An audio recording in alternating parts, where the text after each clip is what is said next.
JPSC की परीक्षा में सफल 252 अभ्यर्थियों को मुख्यमंत्री हेमंत सोरेन ने नियुक्ति पत्र सौंप दिया है। मुख्यमंत्री के हाथों नियुक्ति पत्र लेते तमाम जितने भी अभ्यर्थी थे, उनके परिजन थे, उनके चेहरे पर अजब सी खुशी देखने को मिली। इस वक्त हमारे साथ बात करने के लिए तुलिका रानी है, जिनका रैंक था 48। आपको कौन सा सेवा मिला? सर, झारखंड रजिस्ट्रेशन सेवा मुझे प्राप्त हुई है।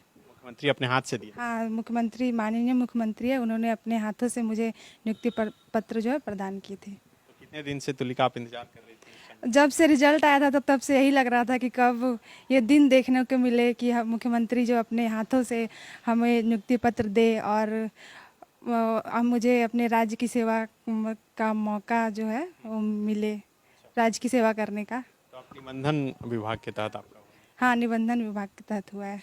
इसका पहले तो कोई अनुभव नहीं रहा होगा, अभी तो पढ़ाई? नहीं, अभी तो पढ़ाई लिखाई चल रही थी। मेरा ग्रेजुएशन 18 में हुआ, उसके बाद जेपीएससी की तैयारी कर रही थी, उसके बाद ही मतलब पढ़ाई ही चल रही थी। अच्छा। आप कहाँ की रहने वाली हैं? रामगढ़ की रहने वाली सर। पढ़ाई लिखाई सब रामगढ़ में ही हुआ आपका? हाँ, ग्रेजुएशन तक रामगढ़ में हुआ था, उसके बाद तैयारी के लिए मैं रांची शिफ्ट हो गई थी। अच्छा, रांची में रहकर आप? हाँ, रांची में रखकर। घर परिवार में कौन कौन लोग? घर में मम्मी पापा है, दादी है, दादाजी है, चाची चाचा है और मेरे भाई बहन है। पिताजी क्या करते हैं? पिताजी टायर टेक्नीशियन पर कार्यरत है और अभी वो उड़ीसा में कार्य करते हैं। जब पढ़ाई लिखाई कर रही होंगी तो बहुत प्रेशर रहा होगा कि सरकारी नौकरी ले लीजिए। हाँ, और बड़ी है हम ही, मतलब भाई बहनों में तो ज़्यादा प्रेशर था कि कुछ करना है, तो मतलब ज़्यादा प्रेशर था, तो वही प्रेशर के साथ ही जो रिजल्ट है उस पर मतलब कह सकते हैं कि प्रेशर की वजह से ही मैं यहाँ तक कर पाई हूँ। और ऐसा मतलब ज़्यादा दबाव नहीं था कि मतलब करना है तो करना है, मतलब शुरू से पढ़ने की इच्छा थी, तो ये भी मन में था कि हाँ कुछ करना है। हाँ, तो ये आपका फर्स्ट ही अटेम्प्ट है? हाँ, ये मेरा पहला अटेम्प्ट है। ज़्यादातर कैंडिडेट हम देख रहे हैं कि फर्स्ट ही अटेम्प्ट में इस बार पास किए हैं। लग रहा है कि लॉकडाउन में आप लोग बहुत पढ़े पड़े। हाँ, लॉकडाउन में था ना कि दो लॉकडाउन हुआ ना, उसमें घर नहीं गए थे।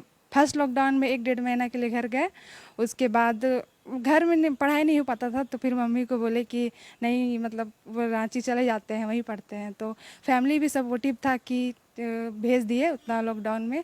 और हॉस्टल में कोई नहीं रहता था, मतलब कि अकेले फिर कोई सारी लड़की लोग घर घर चली गई थी, फिर हॉस्टल में अकेले रह के बस पढ़ना ही था, इसलिए आ गए थे लॉकडाउन में। और सेकेंड लॉकडाउन में तो घर भी नहीं गए थे। इस परीक्षा में तो बहुत विवाद हुआ, डर भी लग रहा होगा परीक्षा देने के बाद भी? हाँ, पीटी एग्ज़ाम देने के बाद ये डर लग रहा था और कि लग रहा था एग्ज़ाम कैंसिल हो जाए या फिर रिज़ल्ट ही कैंसिल हो जाए, लेकिन जो रिवाइज रिज़ल्ट हुआ वो उसमें भी मेरा सिलेक्शन हो ही गया था। अच्छा, दोनों रिजल्ट में आपका नाम है? हाँ, फर्स्ट रिज़ल्ट में ये, सेकेंड रिज़ल्ट सेकेंड में। मुख्यमंत्री जी आज मंच से बोल रहे थे कि एकदम रिकॉर्ड समय में ये हुआ, मतलब 4 गुना कैंडिडेट था और 4 गुना कम समय में हम रिजल्ट दिए। तो क्या बोलना चाहेंगे? मुख्यमंत्री जी को सबसे पहले धन्यवाद देना चाहती हूँ, क्योंकि पिछले जेपीएससी में जो 6 जेपीएससी था उसमें काफ़ी समय लग गया। कहा जाए तो सबसे ज़्यादा समय 6 जेपीएससी में ही लगा था। तो मैं उनको धन्यवाद देना चाहती हूँ कि हम लोगों को इतने कम समय में और इतना अच्छा जो हम लोग का एग्ज़ाम के दौरान जो इतना कम समय में हम लोग को रिजल्ट दिए, उसके लिए धन्यवाद देना चाहती हूँ। आपका खोरठा पेपर? हाँ, खोटा पेपर था। इंटरव्यू में कौन थे आपके इसमें पैनल में, और कुछ सवाल जो बता सकें? अमिताभ सर का बोर्ड था और उन्होंने अमिताभ सर से ज़्यादा क्वेश्चन मेरे से नहीं किए थे, और सबसे ज़्यादा क्वेश्चन जो अदर 2 मेंबर थे वो क्वेश्चन किए थे। और हॉबी पर क्वेश्चन था, कुकिंग पर, और मेरा सब्जेक्ट इकोनॉमिक्स है तो उस पर क्वेश्चन ज़्यादा था। क्या हॉबी है? कुकिंग है? हाँ, हाँ, कुकिंग है। पूछे क्या क्या बना? हाँ, तो मतलब वैसा बस हम घर जब कभी कभी जाते थे तो बस जो झारखंडी खाना है वही सब के बारे में। झारखंडी फूड के बारे में हाँ, पूछे? हाँ, क्या बताएं? वो, हाँ, नहीं, हाँ, धुसका बताए थे। और पीठा होता है ना, तो सर लोग बोले कि कितने टाइप का होता है।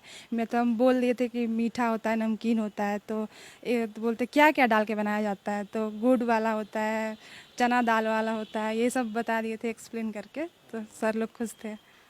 टीवी में कुछ दिन पहले एक सीरियल आता था, अफसर बिटिया, हम देखते थे। उसमें लड़की जो है वीडियो बनती है, फिर गांव का ये करती है। आप मतलब किसको देखकर इंस्पायर हुए थे और लगा था कि नहीं ऑफिसर बनना है? नहीं, वो सीरियल तो याद नहीं है, शायद नहीं देखते थे। याद है कुछ कुछ, थोड़ा काफ़ी दिन हो गए हैं। तो वैसे किसी को देख के वैसे इंस्पायर नहीं हुए। डायरेक्ट जो यूपीएससी के जो टॉपर लोग थे तो इंटरव्यू वगैरह देते थे, तो यूट्यूब के माध्यम से उन लोगों को देख के ये प्रेरणा मिली कि मुझे भी करना चाहिए। हाँ, तो वही लोगों से प्रेरणा मुझे मिली है। अभी हाल के दिनों में देखा जा रहा है कि कई जो अफसर हैं, खास करके यूपीएससी जेपीएससी वाले जो ऑफिसर हैं, वो अरेस्ट हो रहे हैं अलग अलग कारणों से। भ्रष्टाचार, कोई घूस लेते, किसी के पास अधिक पैसा मिल रहा है। ये जो छवि बन रही है, आपको क्या लगता है कि वहाँ जाते हुए आप लोग भी उसी छवि में ढल जाएगा कि उसको बदलने का कोशिश की? नहीं, हमारी पूरी कोशिश रहेगी कि जो 7th जेपीएससी के बैच के जो नव चयनित ऑफिसर्स हैं, वो लोग मिल के और चाहेंगे कि पूरी ईमानदारी से, सत्यनिष्ठा से अब राज्य को सेवा प्रदान करने का कोशिश करेंगे। बहुत शुक्रिया। हाँ। ये तुलिका थी जो बता रही थी कि किस तरह से इन्होंने कठिन मेहनत की और यही वजह है कि आज ये जेपीएससी की परीक्षा में सफल हुई हैं और मुख्यमंत्री ने खुद से अपने हाथों से इन्हें नियुक्ति पत्र सौंपा है। अब जल्द ही इनकी ट्रेनिंग शुरू होगी, उसके बाद राज्य के लिए ये अपना सेवा देंगी। शुक्रिया। बायोम डॉक्टर बनने का है सपना, मगर सही गाइडेंस की है कमी, तो आए बायोम। रांची में सिर्फ मेडिकल की तैयारी के लिए एक बेहतरीन संस्थान, नीट और एम्स की तैयारी के लिए सन 2001 से मेडिकल प्रिपरेशन के लिए सबका भरोसेमंद संस्थान बायोम, हीनू एवं नगरटोली, Ranchi. thefollowup.in. Like, share, and subscribe. www.thefollowup.in